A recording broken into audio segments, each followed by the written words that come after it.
রামগঞ্জের মধ্যে সবচেয়ে বেশি হাইপ তোলা 4টা রেস্টুরেন্টে গিয়ে ঘুরে আসলাম। কেমন অভিজ্ঞতা হলো সেটাও আপনাদের সাথে শেয়ার করছি। পুরো ভিডিওটা দেখবেন। ভিডিওর শেষে কিন্তু আপনাদের জন্য একটা চমক রেখেছি। আসসালামু আলাইকুম এভরিওয়ান, কি অবস্থা সবার? আলহামদুলিল্লাহ আমরা সবাই অনেক ভালো আছি। তো ঈদের পরপরই মন চাইলো যে কোথাও গিয়ে ঘুরে আসি। মোবাইলে সারাক্ষণ শুধু রামগঞ্জের রেস্টুরেন্টগুলোর ভিডিও দেখতে দেখতে তো আমাদেরও ইচ্ছে হলো যে আমরাও ঘুরে আসি। শুধু আমরা একা না, বড় আপুদেরও কিন্তু আসতে বলেছিলাম। তারা কিন্তু আমাদের জন্য 1 ঘন্টা আগে এসে ওয়েট করতেছে। এদিকে আমি বাচ্চা কাচ্চা নিয়ে রেডি হতে হতে আমার দেরি হয়ে গিয়েছে। তো আমাদের বাড়ি থেকে রিক্সা নিয়ে রামগঞ্জে যেতে 5 থেকে 10 মিনিটের মতো লাগে। খুব তাড়াতাড়ি আমরা যেতে পারি যেহেতু একটু কাছেই। তো এই তো ফাইনালি সবার সাথে দেখা, সবাই এখন একসাথে হয়েছি।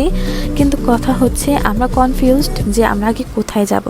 তো যেহেতু ভূতের বাড়ির সামনেই আমরা দাঁড়ানো ছিলাম, তো ভাবলাম কিনা আগে ওখানেই যাই।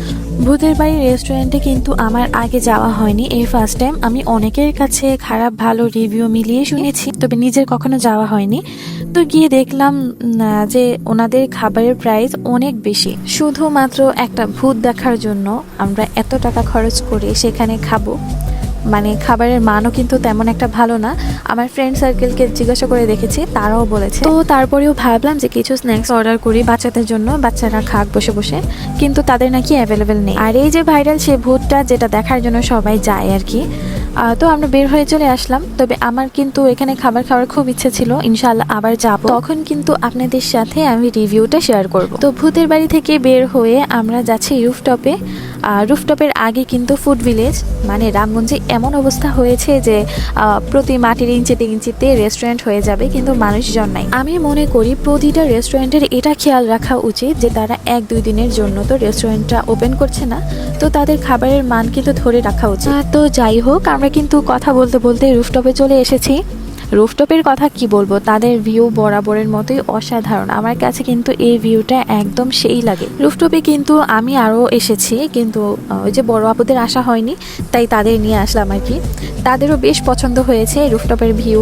তার উপরে এখানকার পরিবেশ এমন যে বাচ্চারা একটুও বোরিং ফিল করে না। তবে আমার কাছে বেশি ভালো লাগে ভিতরে বসার থেকে বাহিরে বসলে, কারণ বাহিরে বসে বিকেলটা উপভোগ করছিলাম আমরা। পরিবেশটা কিন্তু সুন্দর, আর ওয়েদারও কিন্তু অনেক সুন্দর ছিল। রোদ ছিল, তবে অত গরম ছিল না। রুফটপে আপনি যেখানে ছবি ভিডিও করেন না কেন সেখানেই সুন্দর আসবে, কারণ তাদের পুরোটা ছাদ জুড়ে রোদ পড়ে। তো রোদটা যেহেতু মিষ্টি মিষ্টি ছিল, গরম ছিল না, সেহেতু ভালোই লাগছিল। তো এখানকার মেনু কার্ড দেখছিল সবাই মিলে যে কি অর্ডার করা যায়। সত্যি কথা বলতে এখানে এসেও হতাশ। আমরা অনেক কিছু তাদের জিজ্ঞাসা করেছি যে এটা অ্যাভেলেবেল কিনা, তাদেরও নাকি এগুলো অ্যাভেলেবেল নেই ঈদের কারণে। বুঝলাম না ভাই, ঈদের পরে রেস্টুরেন্টে এসে মনে হয় মারাত্মক ভুল করে ফেলেছি। সবাই মিলে এসে এভাবে যখন শুনি যে কোনো কিছু অ্যাভেলেবেল নেই, তখন আসলেই মনটা খারাপ হয়ে যায়। তারপরে আমি ওনাদের বললাম আপনাদের নাগা উইংসটা অ্যাভেলেবেল কিনা, তো ওনারা বললো যে হ্যাঁ এটা অ্যাভেলেবেল। পরে এটা অর্ডার করলাম। আমি তো আগেরবারও খেয়েছি, আমার কাছে বেশ ভালোই লেগেছে।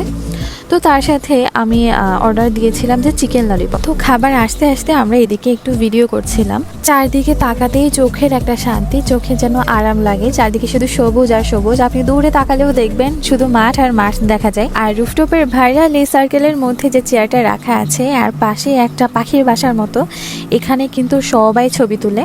তো আমিও একটু ট্রেন্ড ফলো করলাম, এই আর কি। আসলে ফ্যামিলির সবাই মিলে কোথাও গেলে এত বেশি আনন্দ লাগে, সবার অনেক বেশি গল্প স্বল্প, তাদের অনেক রকম অভিজ্ঞতা। আর আমি ব্লগ আপলোড করার আগে অনেকগুলো রিলস আপলোড করেছিলাম, সেখানে অনেকেই প্রশ্ন করেছে আপু এটা কোন জায়গা, এটা কোন জায়গা। তো এবার হয়তো আপনাদের আর চিনতে সমস্যা হবে না। সহজভাবে বলতে গেলে পৌরসভার এদিকে এসে আপনি যদি কাউকে জিজ্ঞাসা করেন যে রুফটপ কোন দিকে, তো অনেকেই আপনাকে দেখিয়ে দিতে পারে। আমার মনে হয় প্রতিটা রেস্টুরেন্টে এরকম আলাদা আলাদা মিরর আছে, যে মিররগুলোতে ভিডিও করলে সবাই বুঝে যে এটা কোন রেস্টুরেন্ট। তো অনেকক্ষণ অপেক্ষা করার পর ফাইনালি খাবার চলে এসছে। তো নাগা উইংসটা দেখে কেমন লোভনীয় লাগছে। আমার কিন্তু ঝাল ঝাল অনেক বেশি পছন্দ, ঝাল আমার ননদেরও অনেক বেশি পছন্দ। তো আমার ননদ দুইটা আর আমরাই খেয়েছিলাম ঝালটা, আমার ভাগ্নিও খেয়েছিল। সত্যি কথা বলতে নাগা উইংসের টেস্ট অসাধারণ। আপনারা কিন্তু রুফটপে গেলে অবশ্যই যারা ঝাল পছন্দ করেন তারা কিন্তু নাগা উইংসটা একবার হলেও ট্রাই করে দেখবেন। তবে চিকেন ললিপপ দেখে আমরা সবাই হতাশ। এগুলো কোয়ান্টিটি এত কম কম বলতে 6 পিস ঠিক ছিল, তবে সাইজটা এত ছোট আমার বাচ্চা দেখেও হাসতেছিল যে আম্মু এত ছোট কেন এগুলা। মানে চিকেন ললিপপে কামড় দিলেই শুধু আপনি হাড্ডিতে কামড় দিবেন এরকম অবস্থা, আর উপরে মোটা কোটিং। ইনশাআল্লাহ পরের বার আসবো, যেহেতু আমার ইভেন্টের কারণে আমি অত সময় পাইনি। ইভেন্ট করে একদম ক্লান্ত হয়ে পরে ভাবলাম যে সবাই মিলে ঘুরে আসি, তাই একটু বের হওয়া। আমি মেহেদি শ্যুট করতেও অনেক জায়গায় যাই, তো ইনশাআল্লাহ আবার আসা হবে, তো অন্য খাবার অবশ্যই ট্রাই করব। এইদিকে মিমি তো খাওয়া শেষ করে উঠে যাচ্ছিল, তো আমরা তাকে বলতেছিলাম যে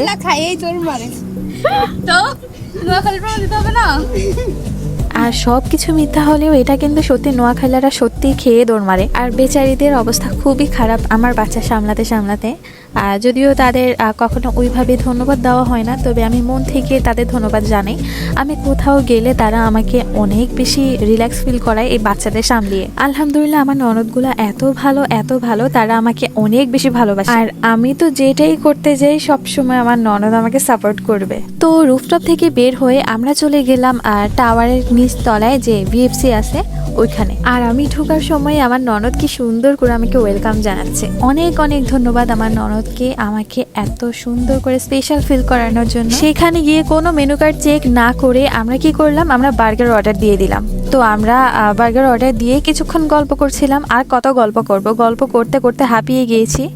তো সত্যি কথা বলতে যতই গল্প করি না কেন, গল্পের কিন্তু শেষ নেই। কথা সারা রাত বললেও মনে হয় সারা রাতেই গল্প শেষ হবে না। তো সেখানে আমরা খাওয়া দাওয়া শেষ করে এরপর বের হয়ে গেলাম। বের হয়ে আমি কি করলাম, আমার চশমাটা ঠিক করার জন্য, মানে চশমাটা চেঞ্জ করার জন্য গিয়েছিলাম দোকানে। সেই যে ভিডিওর প্রথমেই বলেছিলাম যে শেষে একটা চমক আছে, তো আপনারা বলেন তো, একদম সত্যি করে বলবেন আমার যে চশমার একটা ডাট ভাঙা ছিল কে কে খেয়াল করেছেন প্রথমে। তো চশমাটা চেঞ্জ করার পর আমরা চলে গেলাম হোরবাড়িতে, হোরবাড়ি ক্যাফে। মায়েরও শ্বশুর বাড়ি, ছেলেরও শ্বশুর বাড়ি না হোর বাড়ি। আমাদের নোয়াখালী বা লক্ষ্মীপুরের এই দিকে এই কথাটা অনেক সুন্দর যায়। তো হোরবাড়ি ক্যাফেতে আমরা সবাই মিলে চলে গেলাম চা খাওয়ার জন্য। তো চা খেতে গিয়ে দেখি সেখানে চাও অ্যাভেলেবেল নেই, মানে পুরোই হতাশ। তো আমি আমার চশমাটা দেখছিলাম, যদিও আগে চশমাটা ছিল একটু অফ হোয়াইট কালার, আর এটা একদম হোয়াইট।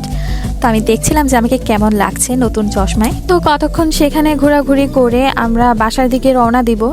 অনেক রাত হয়ে যাচ্ছে। এইদিকে আপু তার ভাইয়ের ছেলেকে ইচ্ছা মতো আদর করে নিচ্ছে, যেহেতু বাড়িতে যাওয়ার পর আর দেখবে না, তার জন্য নাকি অনেক মায়া হচ্ছে। তো এই তো আমরা রিক্সা নিলাম, রিক্সা নিয়ে বাড়ির দিকে রওনা হলাম।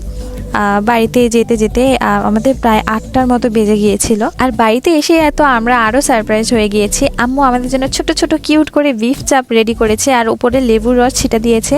এটা খেতে যে কি দারুণ লেগেছে, অনেক বেশি রিফ্রেশিং ফিল করছিলাম বাসায় এসে। তো আপনাদের কাছে কেমন লেগেছে আজকের ব্লগটা সেটা কিন্তু অবশ্যই জানাবেন, আর আমার জন্য অনেক বেশি দোয়া রাখবেন। তো সবার সুস্থতা কামনা করে এখানে বিদায় নিচ্ছি। আল্লাহ হাফেজ।